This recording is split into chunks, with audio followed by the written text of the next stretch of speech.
구스타프 클림트 서론. 구스타프 클림트, 고스타브 클림트, 1862-1918는 19세기 말에서 20세기 초 오스트리아 빈을 무대로 활동한 화가로 빈 분리파, 위너 시세션의 창립자이자 유겐트 슈틸, 유건 시틸, 아르누보의 핵심 인물이다. 그는 화려한 금박 장식과 관능적 인체 묘사를 결합한 독창적 양식으로 서양 미술사의 독보적인 위치를 차지하고 있으며 대표작 키스, 1907-1908는 세계에서 가장 널리 알려진 미술 이미지 중 하나가 되었다. 클림트의 예술은 합스부르크 제국 말기 빈이라는 특수한 시공간 속에서 탄생했다. 지그문트 프로이트의 정신분석학, 아르투어 슈니칠러의 문학, 구스타프 말러의 음악, 오토 바그너의 건축이 동시대에 꽃피운 빈의 세기말 문화는 클림트 예술의 토양이었다. 관능과 죽음, 아름다움과 퇴폐, 전통과 혁신 사이의 긴장은 클림트의 작품 전반을 관통하는 핵심 주제이다. 본 글에서는 클림트의 생애를 시기별로 살피고 그의 작품 세계가 지닌 형식적 특징과 미술사적 의의를 고찰한다. 이 생애 2.1 출생과 수학기 1862-1883 구스타프 클림트는 1862년 7월 14일 빈 근교 바움가르텐, 봄가어턴에서 보헤미아 출신의 금세공사 에른스트 클림트, 언스트 클림트와 안나 핑스터, 애너 핀스터 사이에서 7남매 중 둘째로 태어났다. 아버지의 직업은 이후 클림트가 금박과 장식적 요소를 회화해 적극 도입하는 데 결정적 영향을 미쳤다. 가정의 경제적 형편은 넉넉하지 않았으나 예술적 환경은 풍요로웠다. 남동생 에른스트, 언스트와 게오르크, 게이워그도 각각 화가와 금속 세공가로 성장했다. 1876년 14세의 클림트는 빈 응용미술학교 쿤스트 교어베스큘리에 입학하여 건축 장식화를 전공했다. 이 학교에서 7년간 체계적인 교육을 받으며 프레스코화, 모자이크, 고전적 인물 소묘 등 아카데미즘의 기초를 철저히 습득했다. 동생 에른스트, 동료 프란츠 마치, 프란즈 메트시와 함께 예술가 조합, 쿤슬러 컴페이니를 결성한 클림트는 졸업 전부터 극장, 박물관, 궁전 등의 대규모 장식 프로젝트에 참여하며 명성을 쌓기 시작했다. 2.2 초기 성공과 전환의 계기 1883-1897 1880년대 클림트와 그의 조합은 빈 부르크 극장, 버그 시어터의 천장화, 빈 미술사 박물관, 쿤스시스터리시즈 뮤지엄의 계단실 벽화 등 제국의 핵심적 공공건물 장식을 맡아 큰 성공을 거두었다. 이 시기의 양식은 한스 마카르트, 한즈 메카허트로 대표되는 역사주의적 아카데미즘에 충실한 것으로 정교한 사실적 묘사와 고전적 구성이 특징이었다. 1888년 부르크 극장 벽화의 공로로 클림트는 프란츠 요제프 황제로부터 황금 공로 십자훈장을 수여받았으며 불과 26세의 빈 미술계의 총화로 떠올랐다.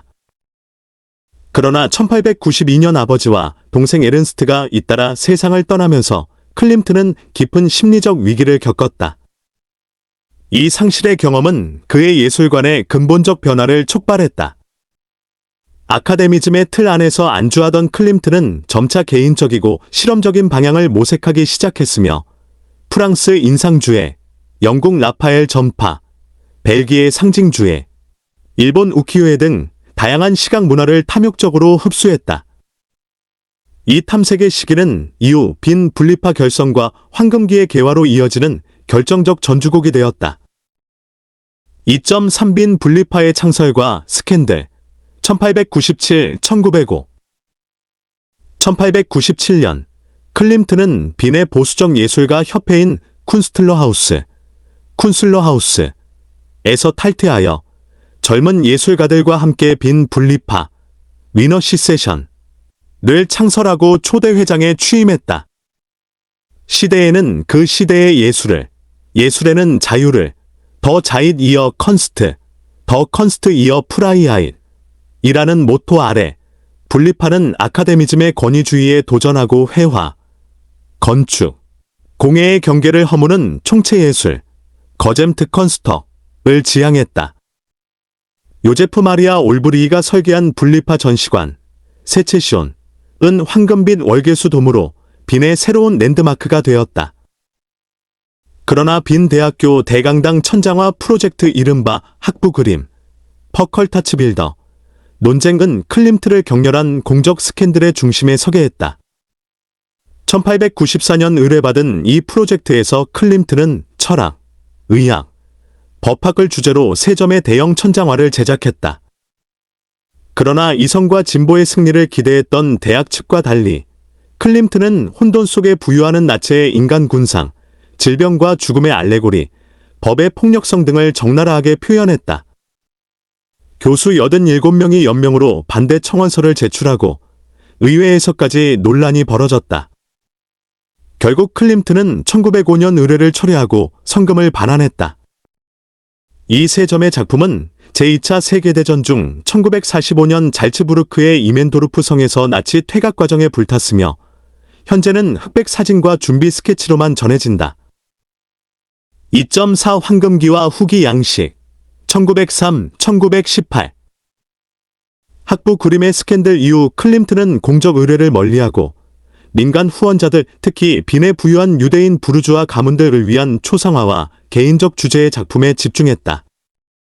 1903년 2차례에 걸쳐 이탈리아 라벤나를 방문하여 비잔틴 모자이크를 직접 연구한 경험은 클림트의 황금기, 골던 페이즈를 결정적으로 촉발시켰다.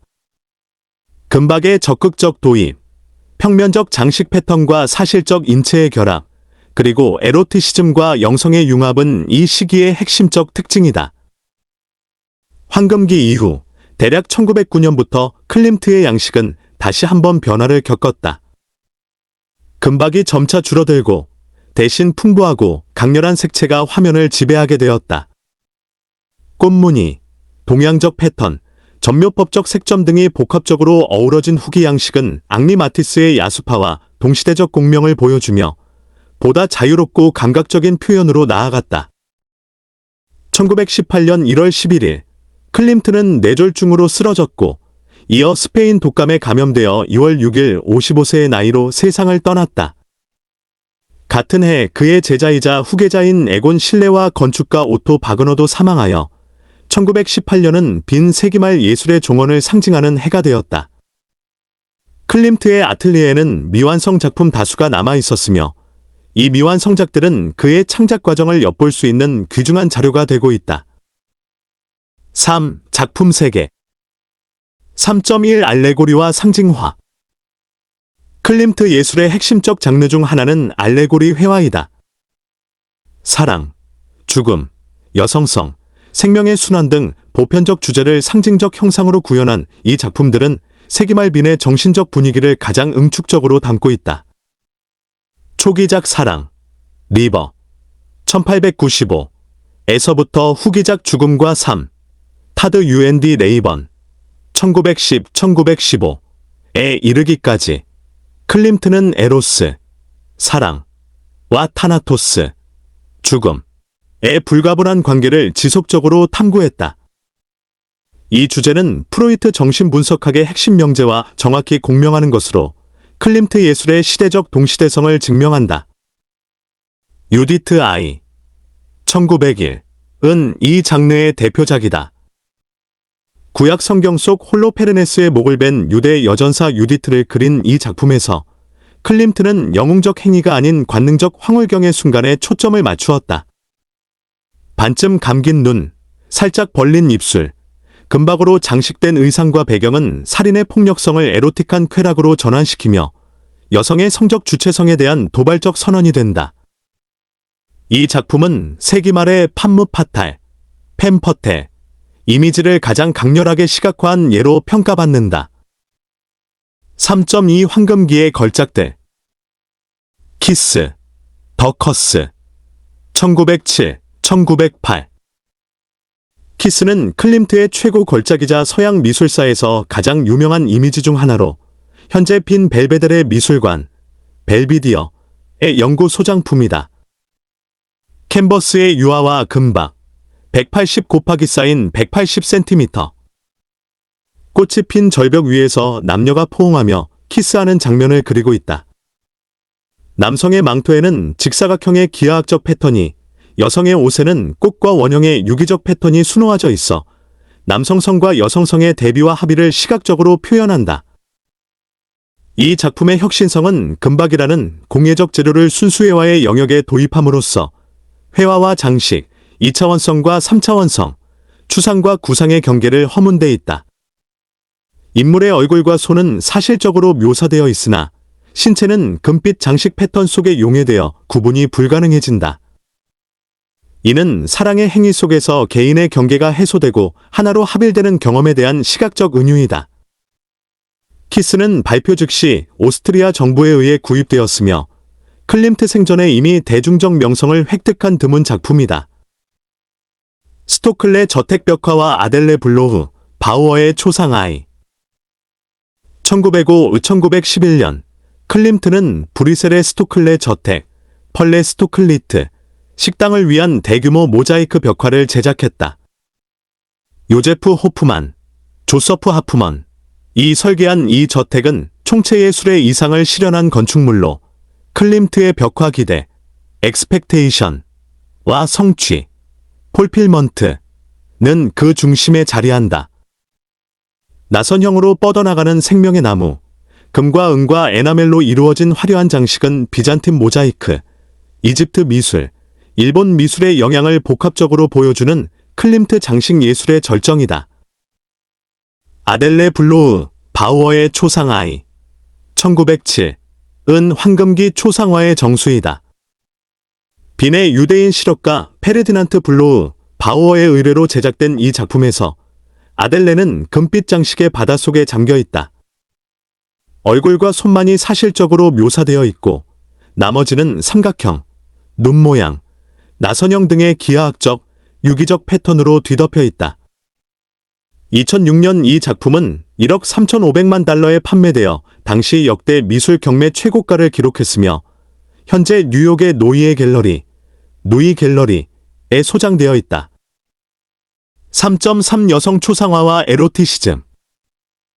클림트는 빈 상류사회 여성들의 초상화를 다수 제작했으며 이 초상화들은 단순한 인물 기록을 넘어 여성성, 관능, 권력에 대한 복합적 탐구를 담고 있다. 프리차 리들러의 초상, 1906, 에밀리의 플레게의 초상, 1902 등에서 인물의 얼굴은 심리적 깊이를 담아 사실적으로 묘사되는 반면 의상과 배경은 추상적 장식 패턴으로 처리되어 개인의 정체성과 장식적 환경 사이의 긴장을 형성한다. 한편 클림트는 생전에 4,000점 이상의 에로틱한 드로잉을 남겼다. 주로 연필과 청색 크레용으로 그린 이 드로잉들은 여성 누드와 자위, 동성애적 장면 등을 거침없이 묘사하고 있다. 이 드로잉들은 완성 유화를 위한 습작이기도 했지만 그 자체로 클림트 예술의 핵심을 이루는 독립적 작품군으로 평가받는다. 빠르고 유려한 필치로 포착된 여성 신체의 순간적 움직임은 로댕의 드로잉과 비교되며 이후 에곤 실레의 급진적 에로틱 드로잉에 직접적 영향을 주었다.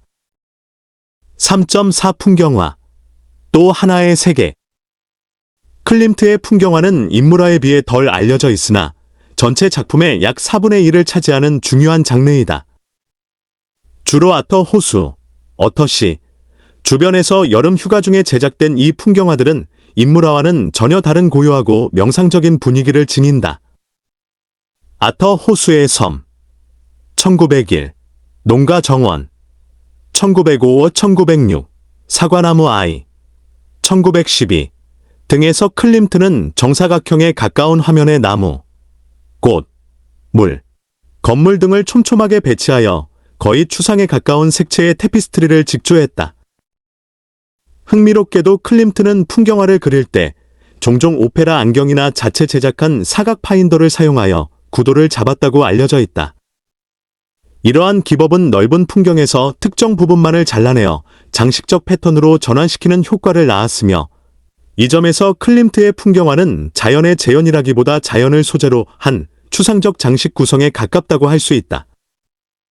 4. 형식적 특징과 기법. 4.1 장식과 구상의 이중 언어. 클림트 예술의 가장 독창적인 형식적 특징은 사실적 인체 묘사와 추상적 장식 패턴의 결합이다. 인물의 얼굴과 손은 학구적 사실주의로 정밀하게 그려지는 반면 의상, 배경, 그리고 종종 신체 자체까지도 금박, 기하학적 도형, 유기적 문양 등의 장식 요소로 뒤덮인다. 이 두 세계의 공조는 클림트만의 독보적인 시각 언어로 물질적 육체와 초월적 영성, 개인과 우주, 구상과 추상 사이의 변증법적 긴장을 창출한다. 4.2 금박과 재료의 혁신. 클림트의 금박 사용은 단순한 장식적 효과를 넘어 회화의 존재론적 지위에 대한 질문을 내포하고 있다. 금박은 빛을 반사하여 실제 공간의 조명에 따라 화면의 인상이 달라지게 만들며, 이는 유화의 환영적 깊이, 일로저니스틱 데프스와는 근본적으로 다른 물질적 현전, 프레전스를 화면에 부여한다. 클림트는 금박 외에도 은박, 동박, 반보석, 에나멜, 나선형 금속 조각 등을 회화 표면에 적용함으로써 회화를 공예와 건축 장식의 차원으로 확장시켰다. 이러한 재료적 실험은 빈 공방, 위너 벅스터트의 총체 예술 이상과 맥을 같이 한다. 4.3 동서양 미술의 융합. 클림트의 장식 세계는 다양한 문화적 원천으로부터 영양분을 공급받았다. 비잔틴 모자이크의 금빛 평면성, 고대 이집트 미술의 정면성과 문양, 일본 우키요의 비대칭 구도와 평면적 색면, 미케네와 미노아 문명의 나선형 장식 등이 클림트의 화면 안에서 복합적으로 융합되어 있다. 이러한 동서양 미술의 종합은 19세기 말 유럽의 자포니즘, 저파니즘과 오리엔탈리즘의 맥락에서 이해될 수 있으나, 클림트는 이를 단순한 이국 취미로 소비하지 않고 자신만의 독창적 시각 언어로 재구성했다는 점에서 차별화된다. 5. 미술사적 위치와 영향. 클림트는 미술사적으로 19세기 아카데미즘에서 20세기 모더니즘으로의 전환을 매개한 핵심 인물이다.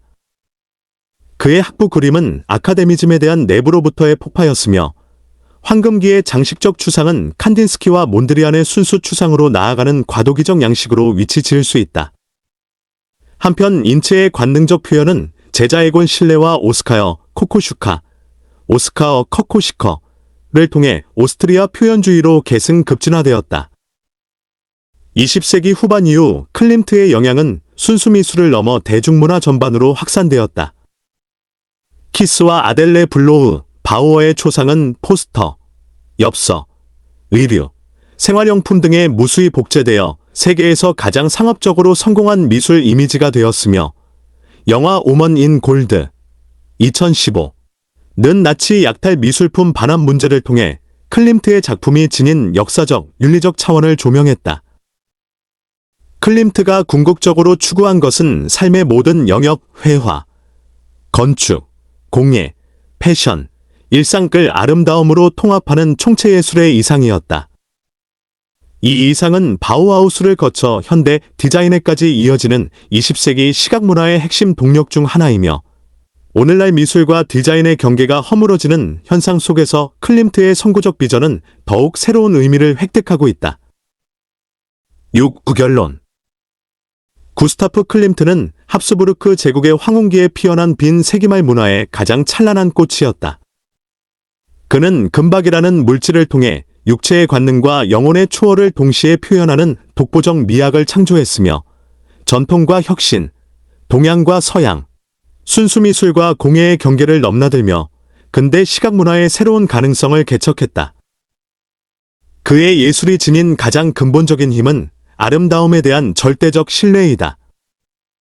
세기 말의 불황과 데카당스 속에서도 클림트는 아름다움이 삶을 구원할 수 있다는 믿음을 작품 전체를 관통하는 신조로 삼았다. 금빛으로 빛나는 그의 화면 안에서 사랑하는 연인은 영원히 키스하고, 꽃은 영원히 피어 있으며, 여성의 몸은 영원히 빛난다. 이 영혼의 약속이야말로 100년이 넘는 세월이 지난 지금도 세계의 관객이 클림트의 황금빛 세계에 매혹되는 이유이며 그의 예술이 지닌 시간을 초월하는 생명력의 원천이다.